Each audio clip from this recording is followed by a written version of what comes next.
Secretary. Interior Cabinet Secretary Professor Kithure Kindiki has ordered a national crackdown on contractors in charge of substandard buildings. Speaking during the opening of a new primary school at GSU camp in Kimbo, the CS directed the authorities to launch the operation with immediate effect. He instructed the security officers and the construction authority to work together with the county government officials to make sure the mission has succeeded. I have directed the national security and intelligence teams, especially in Kiambu, Nairobi, and other affected counties, to work together with the county governments of the affected counties to make sure that we crack down on unscrupulous contractors and builders who are putting up structures that are not fit for human habitation.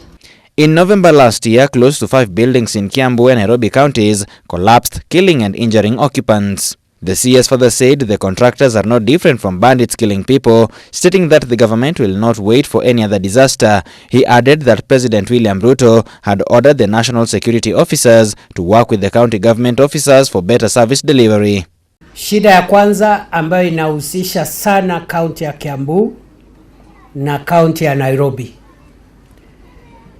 ni ujenzi wa manyumba kiholela ambayo yanajengwa na wanakandarasi ambao wanashirikiana na maofisa wa serikali za kaunti ama za taifa bila kupitisha ama kupitia kanuni ambazo zinatakikana ya ujenzi, na mwishowe hayo manyumba yameanguka, yameleta maafa na yameumiza wananchi.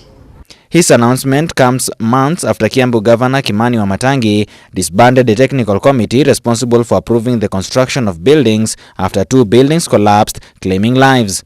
He also directed an audit on all buildings under construction in the county after a 6-story building under construction collapsed in Ruaka area. Tenants living in another 5-story buildings in Ruiru were also evacuated by the governor after the flat showed signs of collapsing. It collapsed hours after the evacuation. A week earlier, a 7-story building also collapsed in Nairobi's Kasarani Seasons area, killing several people.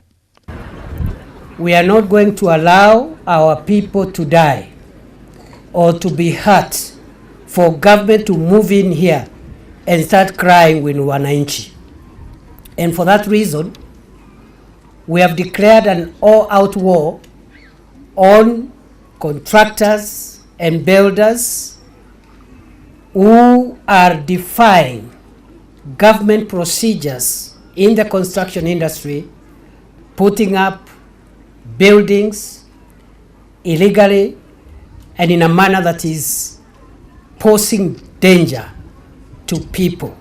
In addition, the CS ordered the security officers to collaborate with the public in smoking out illegal foreigners living in the country. Stating that Kiambu hosted most of the people who conduct business in Nairobi County, he announced that the crackdown has to begin in that county. At the event, the CS lauded the efforts of the disciplined forces in establishing schools for their children, which help children from the neighboring areas as well to acquire education, saying that children who have passed through those schools become disciplined individuals in future. All the schools that have been established by our disciplined forces have continued to generate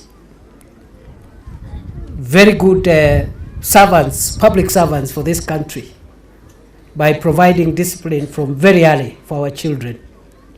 The schools established by the National Police Service, the Kenya Prison Service, the Kenya Defense Forces, all these schools have helped us in generating very good public servants who have served in very senior capacities in this country.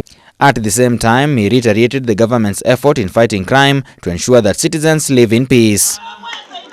Juja women dancers.